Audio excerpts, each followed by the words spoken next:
like about adding Trey Brown to the secondary? He's a competitor. I remember him, a couple of years just on crossover tape in Seattle, and yeah, he fits what we like. He's a competitor. He's tough. He's smart. He has multi-position value. So he's a guy that's going to fit in great. And he was here late last night trying to learn the playbook and dive in. So we're excited about him. You made some moves in the offseason to ostensibly improve the run defense.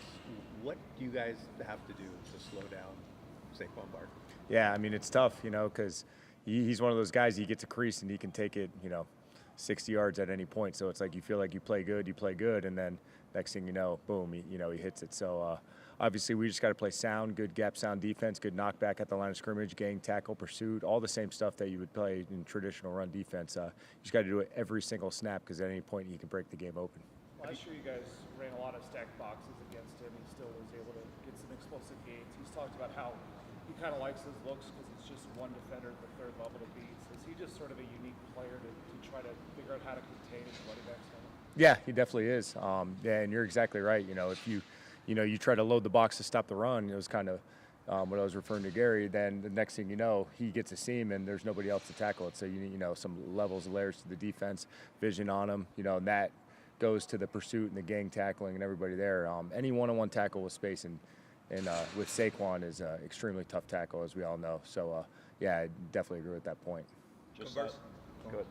Conversely, Jalen Hurts, the past 5 games, hasn't thrown for 200 yards. So much attention has been allocated to stopping Saquon Barkley. How do you ensure that Jalen Hurts doesn't beat you? Yeah, that's the dichotomy of it, right? They got great players all over. They got great receivers. They got great tight end. And you stop one guy, you put all your resources to Saquon, and Jalen Hurts can hurt you. And we've played him, recently.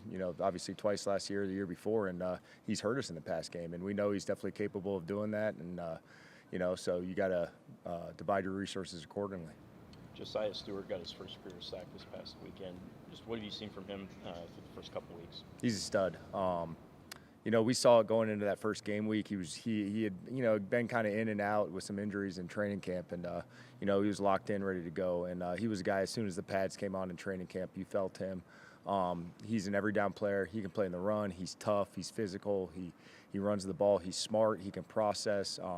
For an edge guy going into his third game, he's playing at a really, really high level, and we're excited what we see.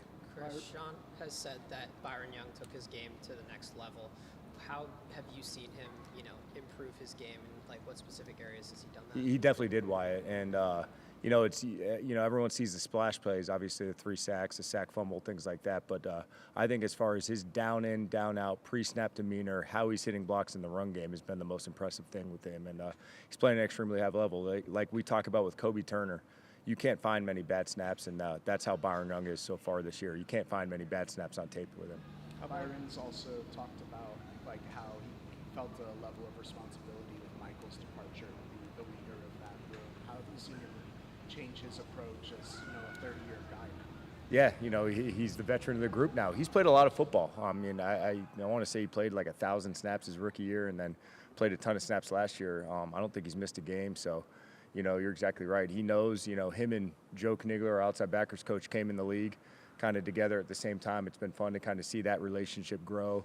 Those guys together kind of work in unison to get better every single day. And, he really trusts Joe and takes all his coaching points, and he can go out there and apply it. So, I think that's it, just kind of doing it. He'd done it before. I think he's just doing it down in, down out more consistently. How about Jared Verse? Not a lot of splash plays in the first 2 games, but how would you evaluate how he's played and what you were looking for out of him? Yeah, I still think he's been an impact player for us. With you talk about a lot of the attention that he gets. Some of the success that Byron Young, Josiah Stewart has happened because a lot of that attention is paid to Verse, and he'll be the first to tell you he can be more consistent. He can play with better effort and be snap in, snap out, and but we think Verse is exactly where we want him to be and expect him to continue to play well. What did you appreciate about Ahkello Witherspoon's game? And now, even though he's gone, are there some ways that he can kind of impact or has impacted the growth of some of the younger players? Yeah, I mean, he's still around every day. He's in the meeting room. He's asking questions you wouldn't even know. But, it's a big loss. Love his presence out there, his communication, his calming effect on the back end. And we've played really good football with him in the secondary. So, really not just the corners or the secondary. Everybody's going to have to step up. There- How's Dennis Williams handled this transition back into It's seamless. You know, it was always kind of he was ready to go at all times. So, you know, Sean had a bunch of talks with him about, you know, staying in the game, being ready to roll. And, you know, that second half, he makes that huge break up on the fade that I think kind of changed the turning point of the game to kind of calm the you know, backside of 3x1s down, some back shoulder fades and stuff. So, you know, he's a guy that, you know, I feel like I've known him forever. You know, I think it was 2018.